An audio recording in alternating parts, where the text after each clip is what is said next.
Hello, friends. Are you ready for a great story? Today, I want to tell you the amazing story of Cleopatra, the last queen of ancient Egypt. Now, this isn't just a normal history lesson. Oh no. Think of it as an exciting trip back in time, a trip full of drama, great power, deep love, and very big dreams. Cleopatra is one of the most famous women in all of history, and let me tell you, her life is more interesting than most movies. So, find a cozy spot, relax, and get ready to listen. This story is perfect for practicing your English because I will tell it clearly and at a good pace for you to follow. I'll be your guide. I promise, if you listen, you will be pulled into her world and you'll enjoy every minute of it from the very beginning to the very end. Shall we start the journey? Chapter 1. Cleopatra's Early Life.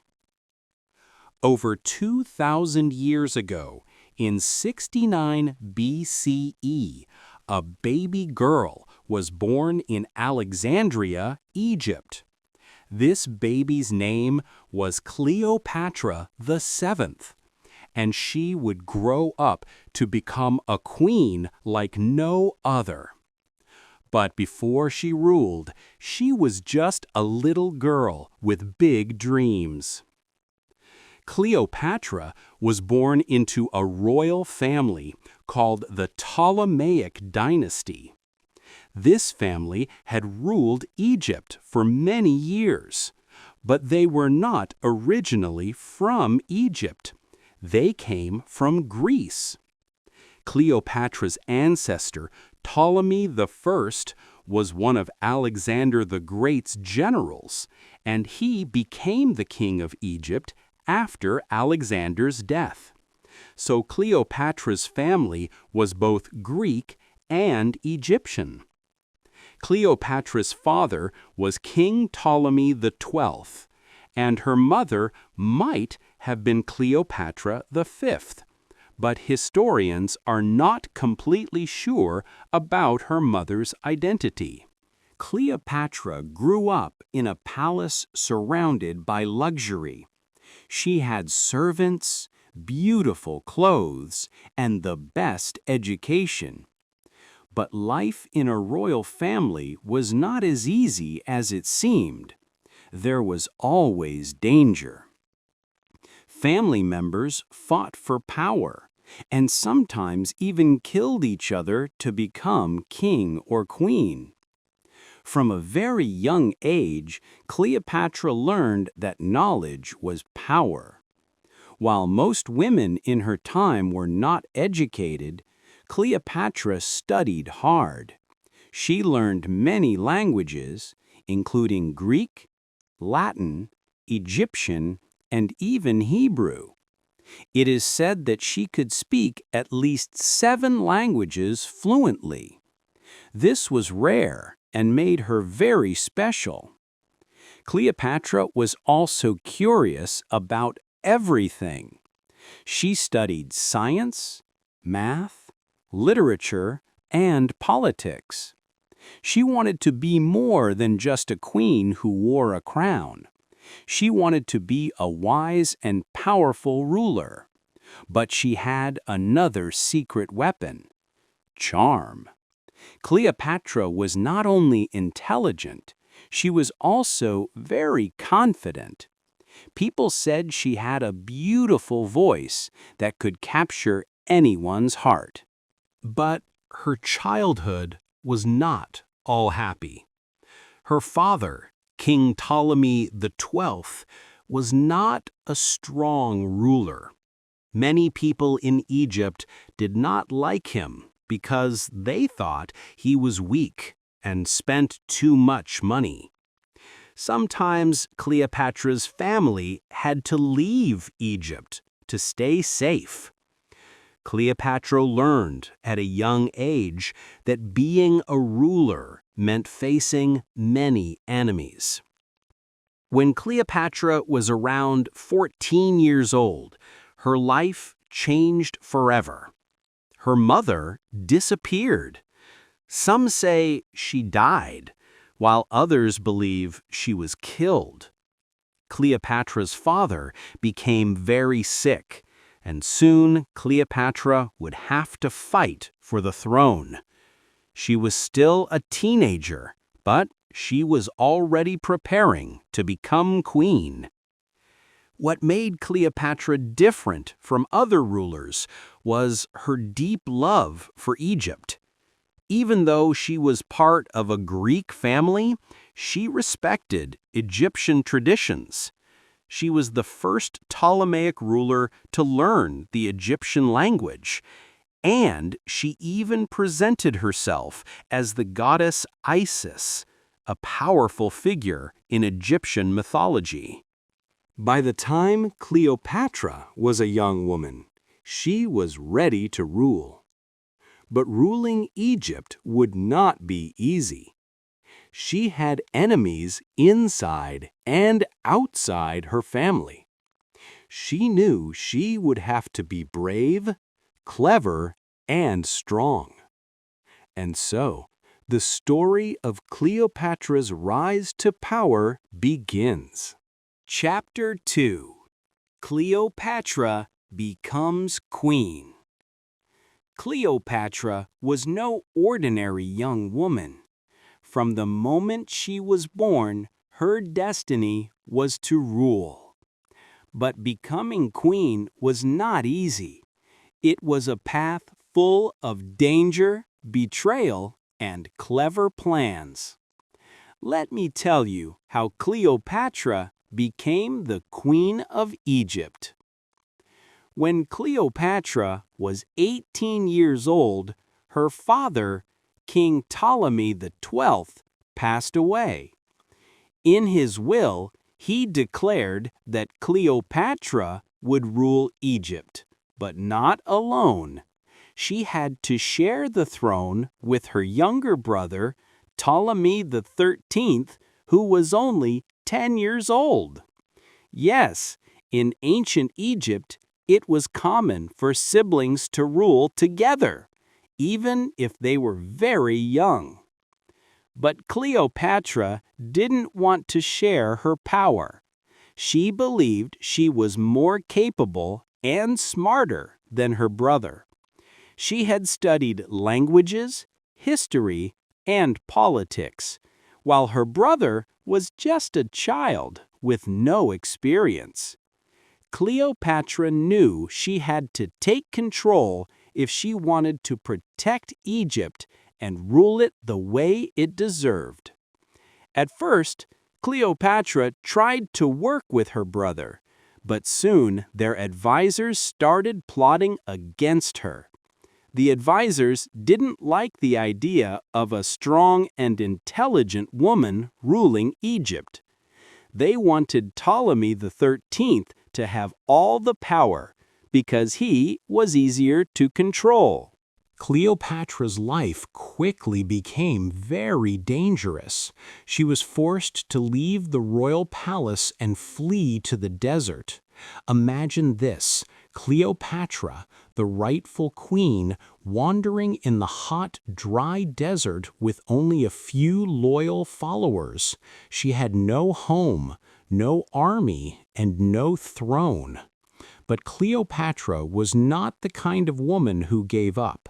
While she was in exile, Cleopatra began to make a plan. She knew she couldn't take back her throne alone. She needed help, and she had to think fast. Luckily, at this time, a powerful Roman general named Julius Caesar arrived in Egypt. Caesar was one of the most famous and influential men in the world, and Cleopatra saw an opportunity. Cleopatra decided to meet Caesar, but she knew she had to do something dramatic to grab his attention. She couldn't just walk into the palace because her enemies would stop her. So she came up with a bold and clever idea. One night, Cleopatra had her loyal servant wrap her in a large carpet. Yes, a carpet. Then the servant carried the carpet into Caesar's quarters as a gift. When the carpet was unrolled, Cleopatra appeared, looking stunning and full of confidence. Imagine Caesar's surprise when this beautiful, intelligent young woman emerged from the carpet. Cleopatra spoke to Caesar with charm and intelligence. She told him about her struggles, her love for Egypt, and her dreams of becoming a great queen. Caesar was impressed. He saw that Cleopatra was not just beautiful, she was also brilliant and ambitious. Caesar agreed to help Cleopatra regain her throne. Together, they planned a way to defeat Ptolemy XIII and his advisors. Cleopatra's enemies didn't stand a chance against the combined forces of Cleopatra and Caesar. After a fierce battle, Ptolemy XIII was defeated, and Cleopatra was restored as the Queen of Egypt. But Cleopatra wasn't just satisfied with regaining her throne. She wanted Egypt to become powerful and respected again. She started working closely with Caesar to strengthen her country. She introduced new policies, improved trade, and even built a strong relationship between Egypt and Rome. Chapter 3. Cleopatra and Julius Caesar. Cleopatra was now the queen of Egypt, but her life was far from peaceful. She had won her throne back with the help of Julius Caesar, one of the most powerful men in Rome. But their story wasn't just about politics. It was also about love, ambition, and danger. After Cleopatra defeated her brother Ptolemy XII with Caesar's help, she became the most powerful person in Egypt. But she didn't want to just rule Egypt. She wanted to make her country strong and respected across the world. She knew that having Caesar by her side could help her achieve her dreams.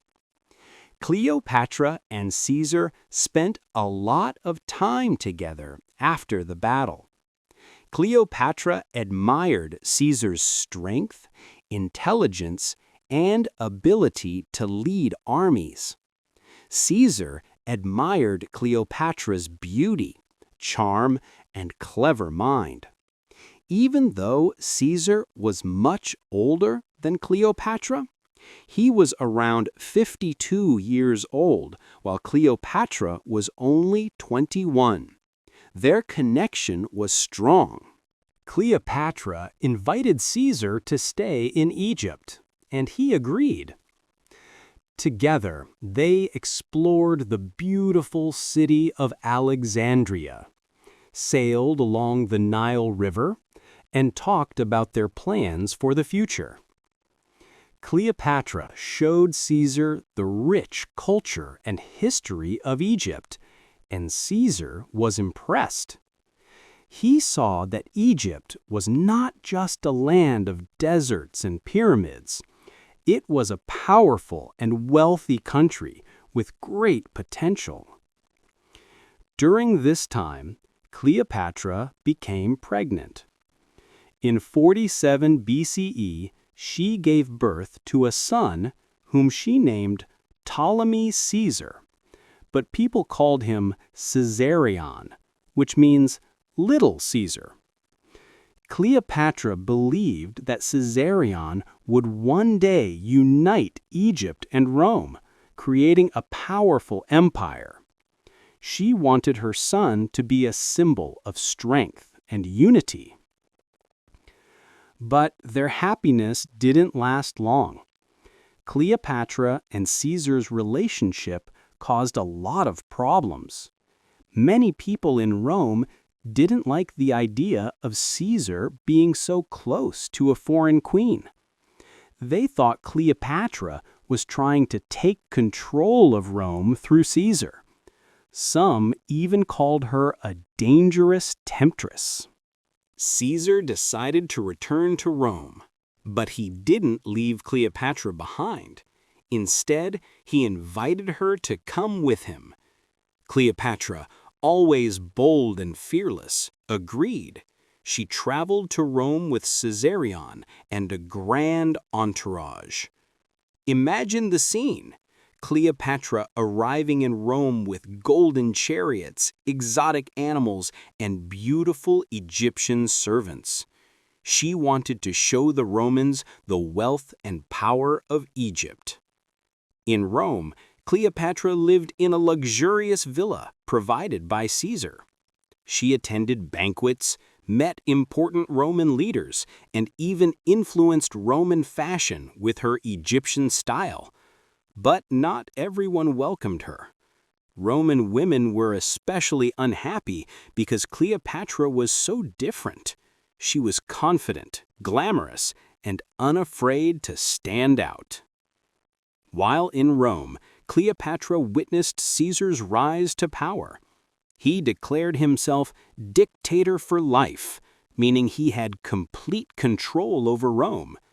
Cleopatra hoped that this would strengthen their alliance, but trouble was brewing. Many Roman senators were unhappy with Caesar's growing power, and they started plotting against him. In 44 BCE, something terrible happened. Julius Caesar was assassinated by a group of senators who feared he was becoming too powerful. They stabbed him in the Roman Senate, and his death shocked the world. Cleopatra was devastated. She had lost her greatest ally and the father of her son. Cleopatra knew that her life was in danger without Caesar. She had no protection in Rome, and many people saw her as a threat. She had to act quickly. She gathered her servants, her son, and all her treasures and fled back to Egypt. Back in Egypt, Cleopatra was determined to stay strong. She mourned Caesar's death, but didn't let it stop her. She continued to rule Egypt with wisdom and courage. She strengthened her army, improved the economy, and prepared for whatever challenges would come next. Cleopatra also made sure to protect her son, Caesarion. She wanted him to grow up as a strong leader who could one day fulfill her dream of uniting Egypt and Rome. She taught him about politics, strategy, and the responsibilities of being a ruler. But Cleopatra knew that Egypt was still in a dangerous position. Rome was the most powerful empire in the world, and Egypt needed a strong ally. Cleopatra began to look for new ways to protect her country and her throne. This chapter of Cleopatra's life was filled with love, loss, and survival. She had faced one of the greatest tragedies of her life, but refused to give up. Chapter 4: Cleopatra and Mark Antony. Cleopatra's life took another exciting and dramatic turn after Julius Caesar's death. This chapter is about Cleopatra's meeting with Mark Antony, one of the most powerful leaders in Rome, and how their story became one of the most famous love stories in history. After Julius Caesar died, Rome was in chaos. Many powerful men were fighting to take control of the empire. Among them were Mark Antony, Octavian, Caesar's adopted son, and Lepidus. Together, they formed the second triumvirate to rule Rome. But it was clear they didn't trust each other. Mark Antony was a brave soldier and a skilled leader. He was strong, handsome, and very confident. He was also charming, and people admired him. Mark Antony had heard about Cleopatra, the beautiful and intelligent queen of Egypt, but they had never met. At this time, Mark Antony wanted Egypt's support because Egypt was a rich and powerful country. Cleopatra, on the other hand, wanted to protect Egypt from Rome's growing power. She knew that building a strong alliance with Mark Antony could help her achieve that. One day, Mark Antony sent a message to Cleopatra. He wanted her to meet him in Tarsus, a city in modern-day Turkey, to discuss their alliance. Cleopatra knew this was her chance to impress Antony, and she planned something unforgettable. When Cleopatra arrived in Tarsus, she didn't just come as an ordinary queen. She made a grand entrance that would leave everyone speechless. Cleopatra sailed to Tarsus on a golden ship with silver oars and purple sails. She dressed as the goddess Aphrodite, the goddess of love and beauty, and surrounded herself with beautiful servants dressed as gods and goddesses. The air was filled with the sweet smell of perfumes and flowers. When Antony saw Cleopatra, he was amazed. He had never seen anyone like her. She was confident, intelligent, and beautiful. Cleopatra spoke to Antony with charm and wit, and he couldn't take his eyes off her. That meeting was the beginning of their powerful and passionate relationship.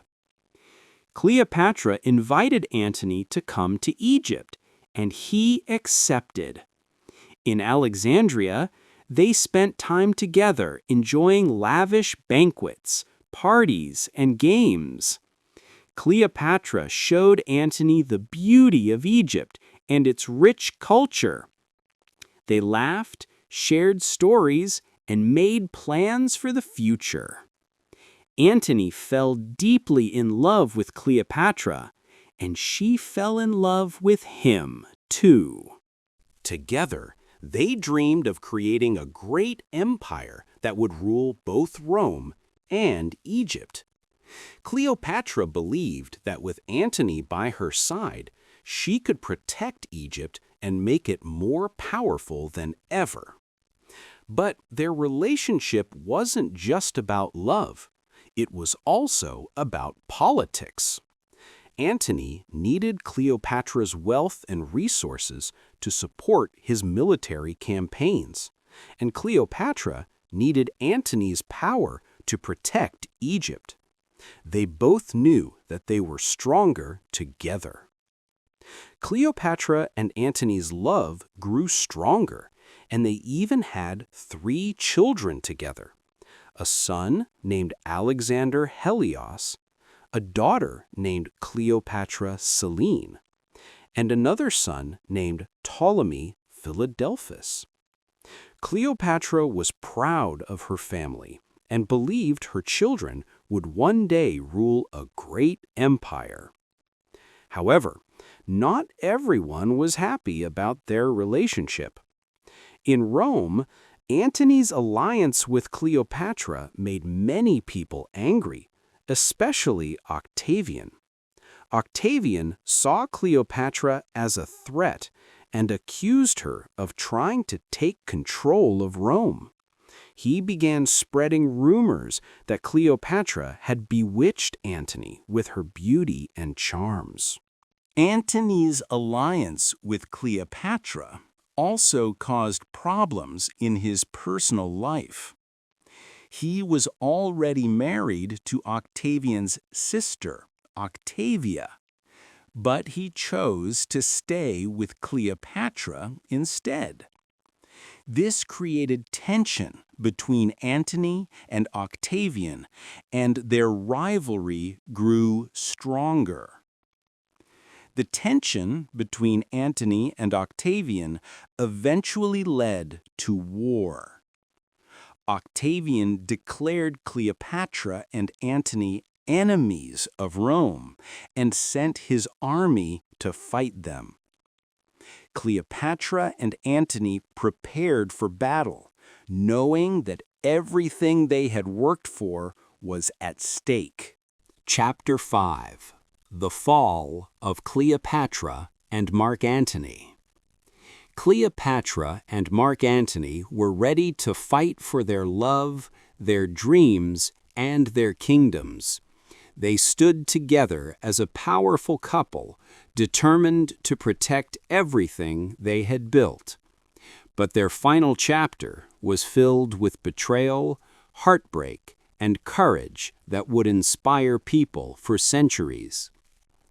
Octavian, their greatest enemy, was determined to destroy Cleopatra and Antony. He wanted to take control of Egypt and stop Antony from gaining more power.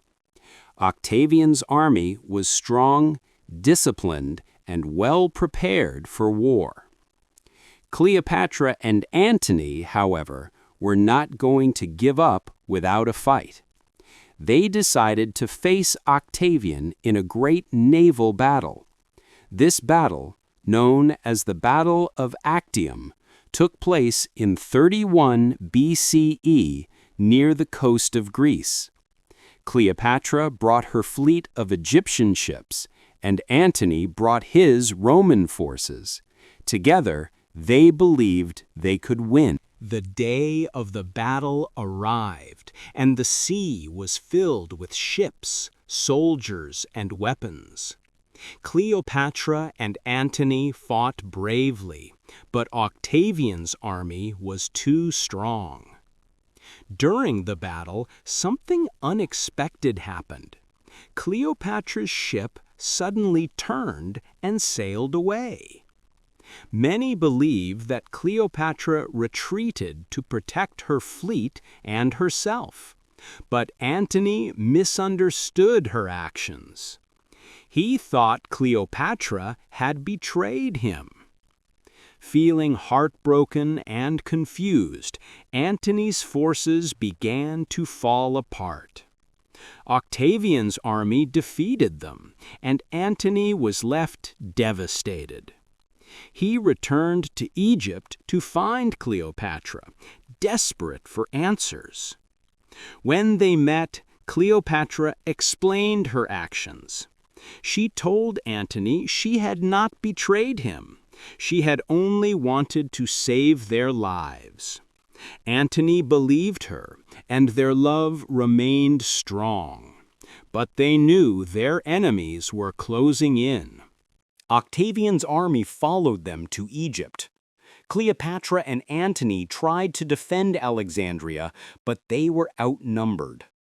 They realized they couldn't win this war, but they were determined to stay together until the end. Antony fought bravely in one last battle, but his army was defeated. Heartbroken and believing Cleopatra was dead, Antony fell on his sword. As he lay dying, news came that Cleopatra was still alive. His servants carried him to Cleopatra's hiding place, and the two lovers shared their final moments together. Antony died in Cleopatra's arms, leaving her alone to face her enemies. Cleopatra knew that Octavian would soon capture her. She refused to let him parade her through Rome as a prisoner, showing her as a defeated queen. Cleopatra was a woman of pride and dignity. She decided to take control of her fate. In her final moments, Cleopatra dressed in her royal robes and crown. She surrounded herself with treasures and symbols of her reign. According to legend, she arranged for a poisonous snake called an asp to be brought to her. She allowed the snake to bite her, ending her life on her own terms. When Octavian arrived, he found Cleopatra dead, lying peacefully in her royal chamber. He was shocked, but also impressed by her courage. Cleopatra's death marked the end of the Egyptian kingdom. Octavian took control of Egypt, and it became part of the Roman Empire. But Cleopatra's story didn't end there. Her life and her love with Antony became legendary. People admired her for her intelligence, bravery, and determination. She was not just a queen, she was a symbol of strength, resilience, and courage. Cleopatra's story teaches us that even in the face of great challenges, we can stand strong and fight for what we believe in. She never gave up on her dreams or her country. She showed the world that women can be powerful leaders, thinkers, and warriors. Her life may have ended in tragedy, but her legacy lives on. Cleopatra reminds us to never give up, to believe in ourselves, and to take control of our destiny. She proved that even in the darkest moments, we can face our challenges with courage and dignity. So, my friends, let Cleopatra's story inspire you to be strong, to dream big, and to never let fear stop you. Her life may have been filled with struggles, but it was also filled with love, hope, and greatness. Be like Cleopatra, bold, fearless, and unforgettable. What did you think of this incredible journey? Isn't Cleopatra's story one of the most inspiring stories in history? Let her life remind you that no matter how hard life gets, you have the power to rise above it.